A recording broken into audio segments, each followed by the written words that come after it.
Hello student, आज हम class 10 science की वर्कशीट 14 को डिस्कस करेंगे।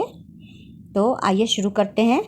आज इसमें हम ब्लीचिंग पाउडर, बेकिंग पाउडर और धोने का सोडा, इनके बारे में जानेंगे कि कैसे बनते हैं, इनकी प्रॉपर्टी क्या है और इनका क्या इस्तेमाल होता है।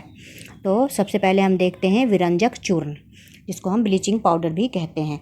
इसका रासायनिक नाम है कैल्शियम ऑक्सीक्लोराइड और इसका फॉर्मूला है CaOCl2।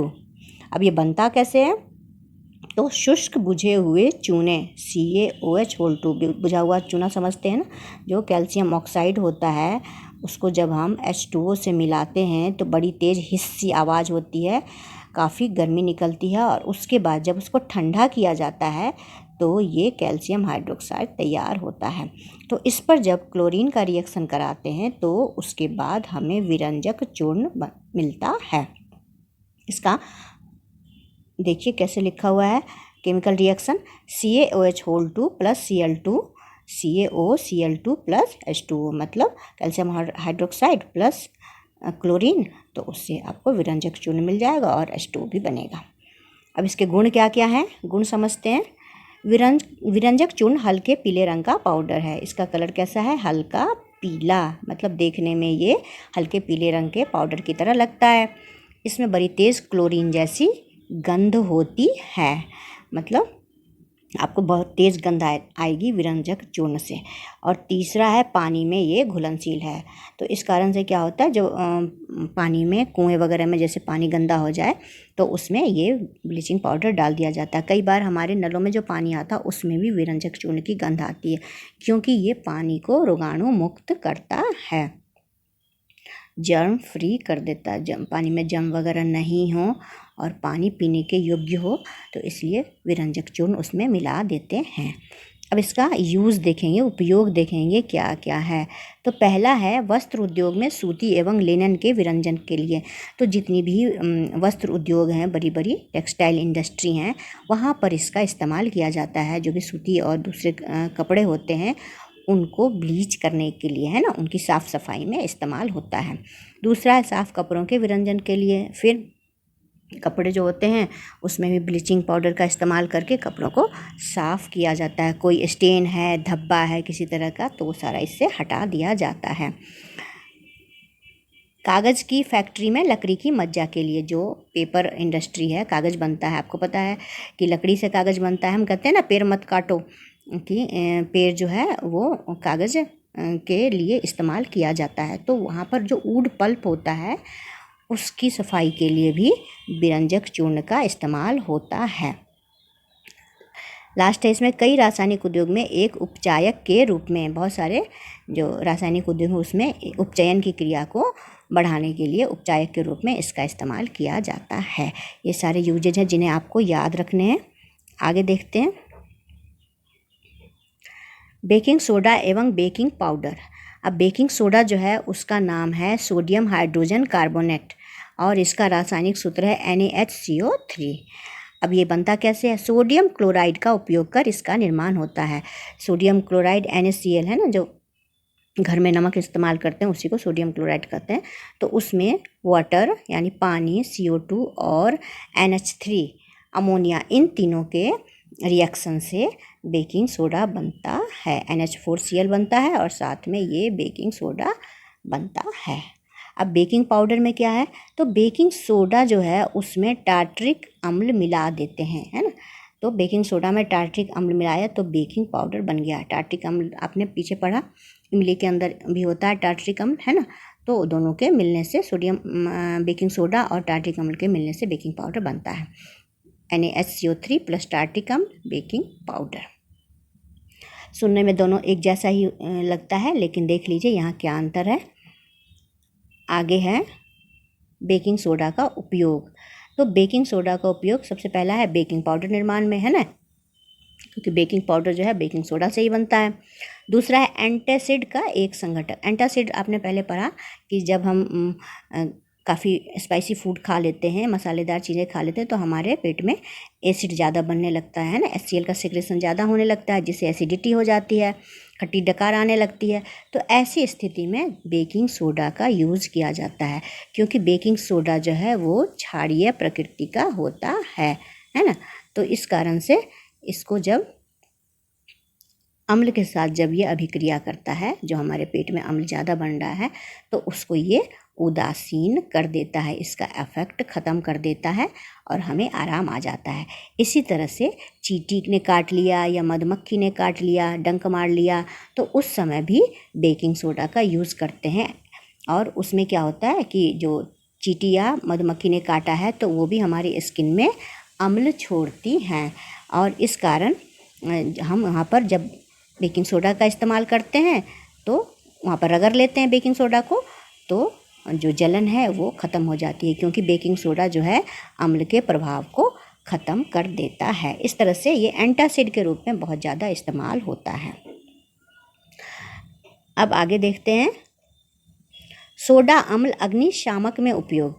जो बिजली से आग लगती है तो वहाँ पर हम पानी का यूज़ नहीं करते हैं, वहाँ पर सोडा अम्ल अग्निशामक का यूज़ किया जाता है। तो सोडा अम्ल अग्निशामक में ये बेकिंग सोडा का उपयोग करते हैं। खाने को शीघ्रता से पकाने के लिए, खाना जल्दी पके इसके लिए भी इस्तेमाल किया जाता है बेकिंग सोडा का। जैसे कि पकौड़े वगैरह बनाते हैं तो देते हैं, तो ये तो है कि बहुत क्रिस्पी हो जाते हैं, फूल जाते हैं। उसके बाद केक वगैरह बनाते हैं तो वो भी उससे अच्छे फ्लफ़ी हो जाते हैं। इसके अलावा छोले, राजमा वगैरह जो चीज़ें देर से पकने वाली हैं उसमें हम बेकिंग सोडा को डालते हैं, जिससे वो जल्दी पक जाते हैं। उनका जो कुकिंग टाइम है वो कम हो जाता है और जल्दी फास्ट कुकिंग हो जाती है। अब है धोने का सोडा, है ना। इसका रासायनिक सूत्र है आपका Na2CO3 10H2O, सोडियम कार्बोनेट और 10 अणु जल के। अब ये बनता कैसे है, तो सोडियम क्लोराइड से बेकिंग सोडा गर्म करने पर सोडियम कार्बोनेट के पुनः क्रिस्टलीकरण से। तो यहाँ देखते हैं जो NaSO3 है, इसको जब गर्म किया हमने, है ना, गर्म किया तो ये बन गया Na2CO3 H2O और CO2। फिर जब Na2CO3 है सोडियम कार्बोनेट, तो सोडियम कार्बोनेट में 10 मोल वाटर मिलाया हमने, तो उससे 10 मोल वाटर मिलाया तो उससे हमारा धोने का सोडा, वॉशिंग सोडा तैयार हो गया। अब अगला पॉइंट है आर्द्रताग्राही होने के कारण वायु से नमी को अवशोषित कर लेता है। बहुत ही इम्पॉर्टेंट पॉइंट है कि जो धोने का सोडा होता है उसका गुण ये है कि वो अपने वातावरण से मॉइस्चर को, नमी को खींच लेता है। जो भी सराउंडिंग में जो भी वाटर है या मॉइस्चर है, नमी है, उसको अवशोषित कर लेता है। इस कारण ये बहुत ही उपयोगी है। कई बार जैसे कि दिन रात बारिश हो रही है तो हम बंद कमरे में कपड़े सुखाने के लिए डाल देते हैं, एटमॉस्फेयर में मॉइस्चर है, तो यहाँ पर वॉशिंग सोडा रखने से मॉइस्चर को ये खींच लेगा और कपड़े जल्दी सूख जाएंगे। अब इसका उपयोग देखते हैं। उपयोग क्या है, बोरेक्स के उत्पादन में, है ना। बोरेक्स जो है इसका इस्तेमाल करते हैं खासकर चींटियों को हटाने के लिए। जब हमारे घरों में ज़्यादा चींटियाँ आ जाती हैं तो वहाँ पर बोरेक्स का पाउडर सा डाल देते हैं तो उससे चींटियाँ भाग जाती हैं, और ये क्लीनिंग का भी काम करता है, स्टेन वगैरह हटाता है। तो इस बोरेक्स को बनाने में धोने का सोडा इस्तेमाल होता है। दूसरा है कांच, साबुन एवं कागज़ के उद्योग में। ये सारे उद्योग जो हैं, कांच का उद्योग, साबुन और कागज़ उद्योग, पहले ऊपर भी पढ़ा था, उसमें भी धोने का सोडा यूज होता है। तीसरा है साफ़ सफाई के लिए, यानी क्लीनिंग करने के लिए। कहीं पे दाग धब्बा, कुछ स्टेन है तो वहाँ पर धोने का सोडा रगड़ देने से वो साफ़ हो जाता है। चौथा पॉइंट है जल की अस्थायी कठोरता हटाने के लिए। तो ये समझ लीजिए, जल की अस्थायी कठोरता का मतलब हो गया पानी के अंदर कैल्शियम, मैग्नीशियम, ये सारी चीज़ें जब ज़्यादा हों तो जल जो है, ऐसे जल को कठोर जल कहते हैं। ऐसे जल को कठोर जल कहते हैं, और कठोर जल जो है वो यूज़ करने के लिए सही नहीं होता। जैसे जिस वाटर में ज़्यादा Ca और Mg होगा ना डिजॉल्व, तो आप कितने भी आप साबुन घिसोगे लेकिन आपके कपड़े साफ़ नहीं होंगे। यानी जल जब कठोर होगा तो कपड़े साफ़ नहीं होते, साबुन तो घिस जाएगी लेकिन कपड़ा साफ़ नहीं होगा। इसी तरह से खाना पकाने में जैसे दाल हो या राजमा हो, इस तरह की चीज़ें जल्दी पकती ही नहीं है। सीटी तो कुकर देता रहेगा लेकिन अंदर जो आपने खाना बनाने के लिए चढ़ाया है वो जल्दी नहीं कुक होगा। तो इन सब चीज़ों की कारण दिक्कत होती है, तो वहाँ पर धोने का सोडा इस्तेमाल करते हैं, जल की कठोरता को हटा लेते हैं। अब इसके क्वेश्चन आंसर देखेंगे। पहला क्वेश्चन है, बेकिंग सोडा एवं धोने का सोडा इनके रासायनिक नाम एवं सूत्र लिखें। तो आपका ये यहीं पर है। रासायनिक नाम बेकिंग सोडा का सोडियम हाइड्रोजन कार्बोनेट और इसका सूत्र हो गया NaSCO3। इसी तरह से धोने का सोडा जो है इसका सोडियम कार्बोनेट और 10 + 10H2O ऐसे लिख देंगे, यहाँ लिखा हुआ है। पहला का ये आपका आंसर हो गया है ना। पहले क्वेश्चन का आंसर तो यहीं से मिल गया। चलिए अब दूसरा देखते हैं। धोने का सोडा इसका निर्माण किस प्रकार होता है। तो ये आपका ये प्रोसीजर जो है ये आप लिख देंगे। क्वेश्चन नंबर 2 का आंसर यहाँ से आ गया है ना। आप ये यहाँ से लेकर के यहाँ तक पूरा लिख देंगे। तीसरा है, बेकिंग सोडा एवं बेकिंग पाउडर में क्या अंतर है। तो ये भी आपको यहीं पे लिखा हुआ है ना। ये पूरा आप लिख देंगे। ये जो आपको ये दिया हुआ ये पूरा ही आप लिख देंगे। चौथा है, उस रासायनिक पदार्थ का नाम एवं सूत्र लिखिए जो हल्के पीले रंग का है एवं क्लोरीन की गंध देता है। तो जो हल्के पीले रंग का है, क्लोरीन की गंध देता है, तो ये तो आपका ऊपर हो गया विरंजक चूर्ण है ना। यहीं लिखा है क्लोरीन की तीक्ष्ण गंध देता है और इसका रंग हल्के पीले रंग का। तो आप वहाँ लिख देंगे क्वेश्चन नंबर 4 में विरंजक चूर्ण लिख देंगे।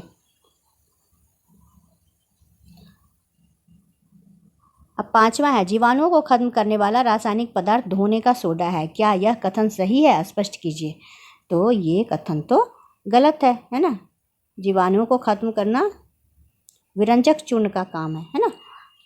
ये गलत है और आप यहाँ लिखेंगे कि जीवाणुओं को खत्म करने वाला रासायनिक पदार्थ विरंजक चूर्ण होता है। अतः ये कथन गलत है। इस तरह से आपकी ये वर्कशीट पूरी ख़त्म हो गई और मुझे आशा है कि आपको ये अच्छी तरह से समझ में आ गई होगी।